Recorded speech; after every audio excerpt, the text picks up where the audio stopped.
Hello, this is Jim for the Monopoly Project. We're here on Val Vista Lakes to do our floating book review. We're on the Monopoly Project yacht.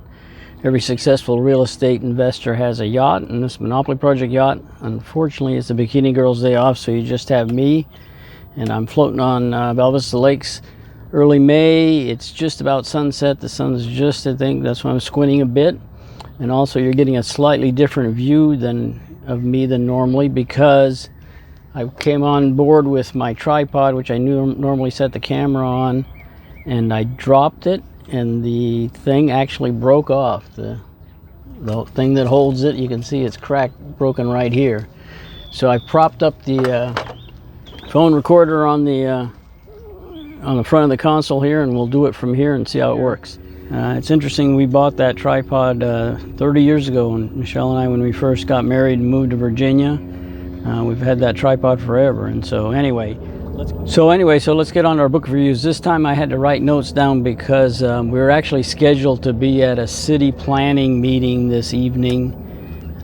City planning meeting to go over some signage for an adjacent property which we were going to speak in favor of, and the meeting was canceled because of a lack of a quorum. And so I got the free evening, and I jumped in here to do the book review. So let's start with the. Hello, it's Jim for the Monopoly Project. We're here on Val Vista Lakes for our fourth book review for April of 2022. We're doing our floating book review here on Val Vista Lakes, and so our fourth book in the for this month is Entrepreneur RX. By Dr. John Shufeldt. And we navigate here, and as you can see, I still haven't fixed my tripod, so I've just got the camera propped up, and I'm headed right into the sunset. The lake is super low. I've never seen it this low. It's like 1.5 feet down, and it's almost bottoming out on the shore. It's only like about 2 feet deep.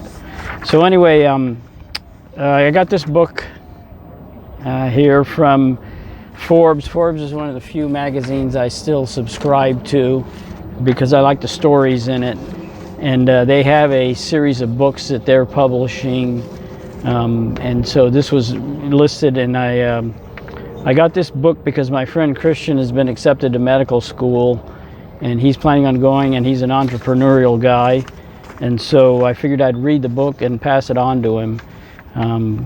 So I guess my comment on the book is the doctor is super interesting, John. He's very interesting. He's very impressive. He obviously knows his business stuff. Besides the medical degree, he also earned an MBA and a law degree, a JD. So he's super qualified, at least in terms of credentials. I guess the only criticism you're going to hear of the book, which is a pretty big one actually, is that he doesn't make the case of why a medical degree would help an entrepreneur. So, I mean, there's a lot of, and this is part of the bigger general question, is if you're entrepreneurial, how should you prepare if you're a young person to execute that path? And there's obviously the examples of billionaires who dropped out of college, Zuckerberg, Gates, all these people, and I mean, even those are high-tech industries, software, but I mean, there's a lot of other industries, as mundane as auto dealerships and dry cleaning stores, and pretty much everything where you don't really need a credential. You don't really need either a college degree or an MBA. And so I would have hoped that he had a chapter in there discussing why a medical degree is useful for an entrepreneur for two classes of doctors. One is doctors who are already in the field and experienced, and others like my friend who are thinking of going into it. And so you don't really see that, and I'll say a little more at the end on that. And I have a personal example. I have a friend from Stanford who is an engineer, and he started up two companies which you would recognize immediately, the devices, but he was also teamed with the doctor, and of course the doctor gets all the attention, and I mean, it ends up, even though you're a key part of the team, you end up playing Wozniak to somebody else's Steve Jobs. If you're okay with that, I mean, he made a lot of money. It wasn't that he didn't make a lot of money as a founder. It's just that to be taken seriously in the medical startup field, you got to be a doctor. And so, anyway, and again, I guess a bigger criticism of the book is most of it could have been written by a non-MD, by somebody who wasn't a doctor. You know, it's sort of the whole book is sort of a cross between a business startup, forms of initial investment, you know, angel groups, venture capitalists, and all that. So, you know, he goes on. He's got a lot of interesting startup stories, and I'll just give you one example that I was personally not involved in, but saw. He started a urgent care facility in an airport. He thought it would be a great idea that if people were on their way to the airport and they felt, you know, badly or something, they might pop in, or especially if they're on their way home and all of a sudden they contacted something, you know, on the trip, you know, here's the urgent care right at the airport. And it turned out it was the Phoenix airport. And I actually saw that like 8 or 10 years ago. I saw this urgent care and I thought, that's an interesting idea. And I guess my first thought was the same one as Dr. John, was that that's a good idea. But it turns out he said it never worked at all, that to break even, he's really big on metrics. In the book, he talks a lot about metrics. But anyway, he said that to break even, that they needed to see 26 patients a day, and the best day they ever had was 17. So he finally folded that whole idea. Although I was in the airport just a few days ago, and I did see, it was sort of a cross between an urgent care and a drugstore. And so maybe somebody's resurrected the idea with a little twist about offering drugstore type stuff anyway. He does, like I said, there's lots of interesting stories about his startups, and I guess the big one that he made a lot of money on is Next Care, and he tells a little anecdote of how he came up with the name. So that's interesting. Like I said, he's got a lot of good advice in there, and I'm not going to quote it. I'm just gonna say, you know, page 16, page 20, page 22, page 59, page 75, page 86, page 104, page 127 on hiring people. The page 86 is how to write simply and effectively, and it reminded me of the Scott Adams one paragraph advice on how to do that, and so I'll put that in the review. He does say a couple things that were questionable to me. One, on page 132, he said that non-competes are a good idea. And he is a lawyer, so although he said he did say in the book he's not really a practicing lawyer, but my knowledge of non-competes is they're pretty much ineffective. He goes on to give an example of somebody who took proprietary data from one of his operations, and that's not really a non-compete. That's a issue of taking proprietary information. So, and then the other really interesting thing on page 150, he said in one of his businesses, they have scorecards for the employees, and they actually make them public.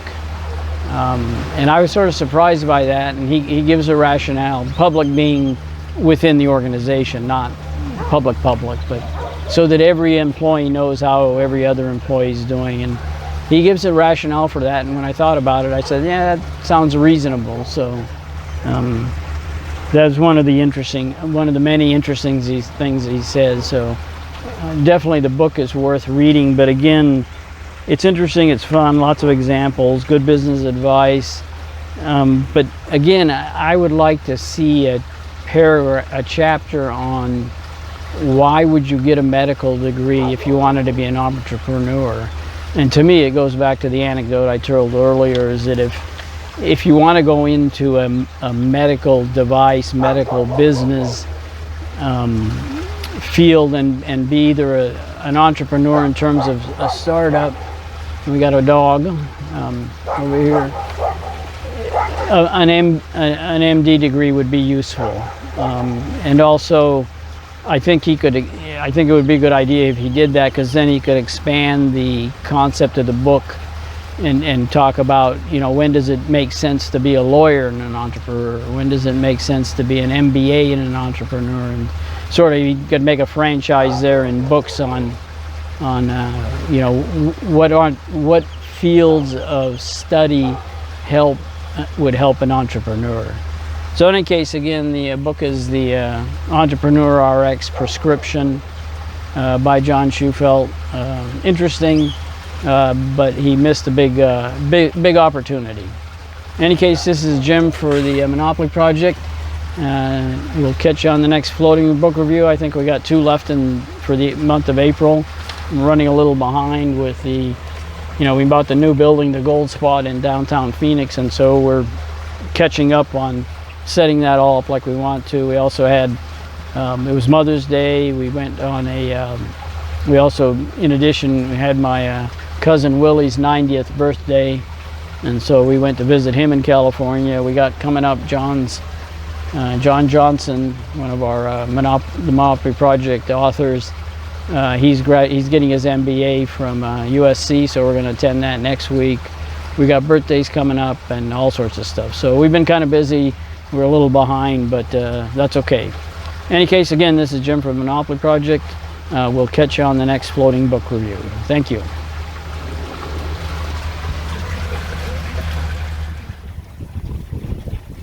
This is Jim from the Monopoly Review. We're headed home. You can see the sunset there.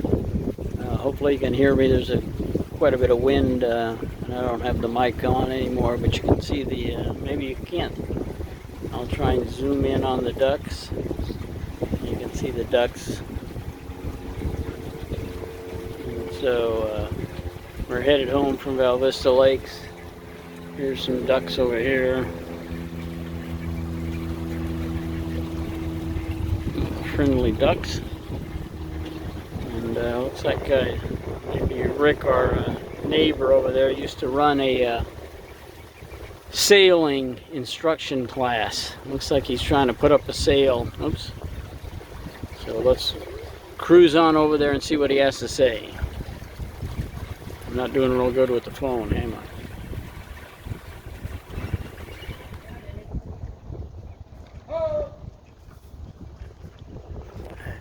Hey, Rick. Sorry about that. No, my fault.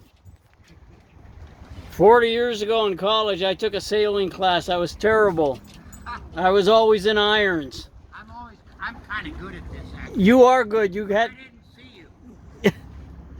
There he goes. That's Rick, our neighbor. Check it out, man. Wow, you're moving.